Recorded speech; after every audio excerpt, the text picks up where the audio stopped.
Good morning. It's Monday, June 12th, 2023. I'm Jared Hall with Harvest Investment Strategies, and you're watching The Week Ahead, where every Monday we update our clients and network on what could be impacting financial markets during the week.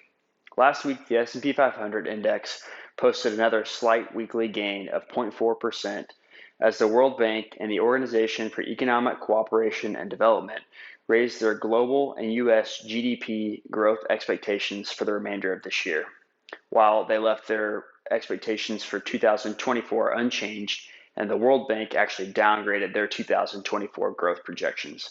This mixed outlook follows our theme that the next few years will consist of moderated growth as the markets reprice the high rate environment. Another catalyst to help lift the index above break-even last week were oil prices, as Saudi Arabia announced that they will reduce their July exports by 1 million barrels per day, while the OPEC Plus will extend about 1.1 million barrels per day of production cuts through 2024. This week, the market's eyeing the U.S. Federal Reserve's rate decision, along with inflation data that is set to be released on Tuesday.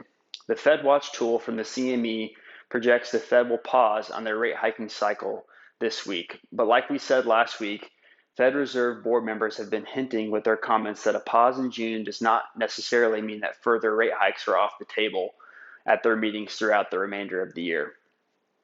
Another interesting economic bit is that U.S. consumer credit card debt is approaching the $1 trillion mark, as the average balance per person is up to $5,730, and this amount's up 17% from a year ago, as people seek to maintain their standard of living despite dwindling cash reserves.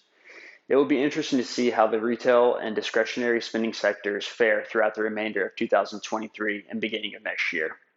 Thanks for watching this week's video. If you enjoy these weekly market updates, we'd appreciate it if you'd forward them on to others in your networks. Have a great week.